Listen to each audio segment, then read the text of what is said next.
This is a tutorial on how to make a simple Discord bot with basic voice connection and sound playing capabilities. This tutorial is aimed at beginners, so don't feel like you need to be a super advanced programmer to watch this tutorial. In order to create our bot, we're going to need a language of our choice to code the bot in, a package manager for that language, an API, a host location, and a basic understanding of how Discord bots work. All bots need a place to live, and it could be any device, but in this tutorial we're going to be hosting the bot on our computer. Our computer will be running the code that signs in our bot as its own user and sends HTTP requests to Discord. Other users will communicate to our bot through interacting with Discord, which will in turn send information to our bot. The officially supported language for Discord bots is JavaScript, but for this tutorial we're going to be using Python because of its intuitive nature. If you don't have one already, you'll need an IDE for coding Python. For this tutorial, I'll be using Sublime Text, but if you don't want to use that, I recommend using something like PyCharm or VS Code.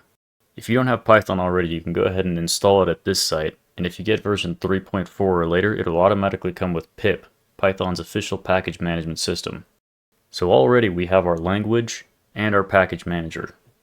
Before we move forward, let's think of the functionality we want the bot to have. You could make a bot that does something different than me using the same workflow, but for this tutorial, I'm going to be making a bot that whenever this character is typed in a chat, the bot joins the voice channel the user who typed the character is a part of and starts playing falling pipe sounds at random intervals. In order to create our bot's account, we need to go over to the Discord developer portal, sign into your Discord account, create a new application, name it whatever you'd like, agree to the terms and conditions. Here you can create the bot's name, profile picture, and a description. In order to turn our application into a bot, we need to head over to the Bot tab, turn it into a bot, and check all three of the privileged gateway intents. You'll also need to store this token here somewhere safe, as this is what you'll be using to sign into your bot using code. Make sure to not accidentally share this with anyone, as if they have it, they can log into your bot and do malicious things. Now, in order to invite our bot to our server, we need to head to the OAuth2 generator, check bot, and then all the bot permissions that you would like it to have. Now you can copy this link into another tab and invite the bot to your server. The bot should now show up as any other user in your server. Now let's create our workspace for actually coding the bot. For this bot, I'm going to be using three files: a config file to store the token, a main file for the code, and an MP3 to store our pipe noise. All three of these files are going to be stored in a folder called pipebot. After we've created our three files, we should use pip to install our Discord API. But before we can do that, we should do something called initializing a Python virtual environment.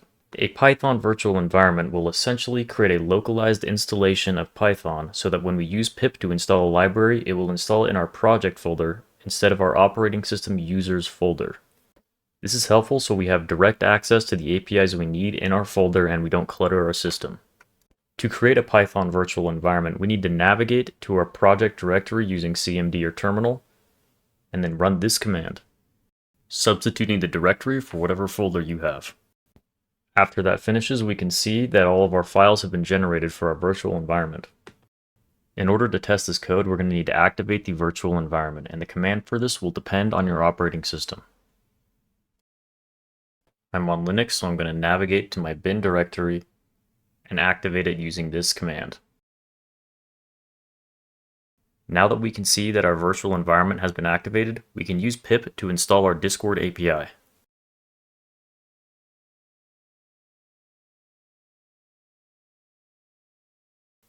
After it's done installing, we can go to our lib folder and see that it has installed all the necessary packages we need to start creating our Discord bot.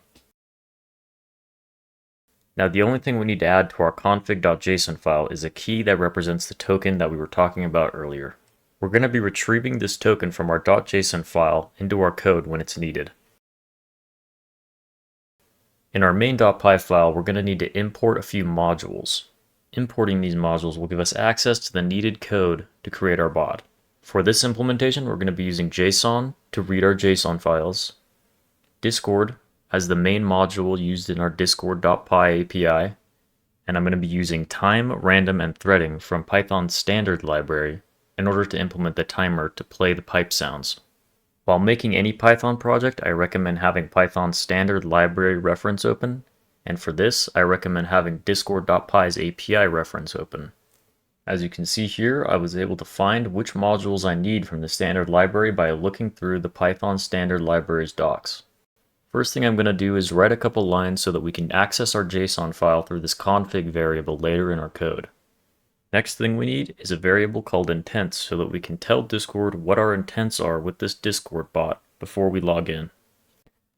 For this, we can assign the intents variable to the default intents variable in the Discord API and then add on message content, indicating that we also want our bot to be able to access message content in the server. We will now be using our intents variable to instantiate a new client object. We will be using this client object to create event handlers for all the events we need, such as an event when the bot is logged in or when the user sends a message.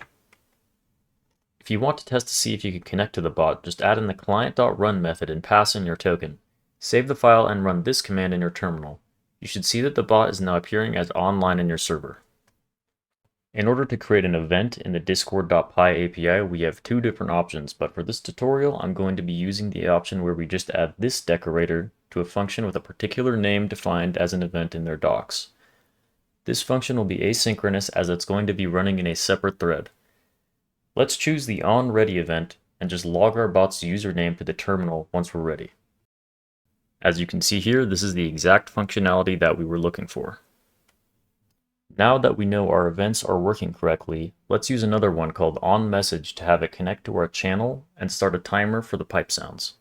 We do this by making two global variables, one being a boolean to ensure that this only starts the timer once, and another to hold our voice client object. Then an if statement to ensure the correct character was typed and that the thread is not started already. Then connect to the channel, stop playing current sounds, and start the timer to call this function in 30 to 300 seconds. The function that will be called will define a new sound source using the FFmpeg Opus audio object, then play the sound, then recursively call itself using the same timer range. We also need to ensure that thread started is set to false at the beginning of the file so that we can start the thread. That's all the code we need for this bot to work. Feel free to pause the video and copy it. Now I'll show you the bot in action. So let's run our main.py file. Once our bot is logged in, we can see that our bot is online. And if we join a channel and type in our command, the bot should join the channel with us. And after some waiting,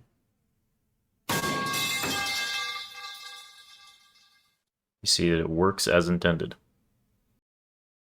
Thank you for watching this Discord bot tutorial. If you enjoyed this video and want to see more like it, make sure to like, comment, and subscribe. If you dislike it, and I'll see you in the next one.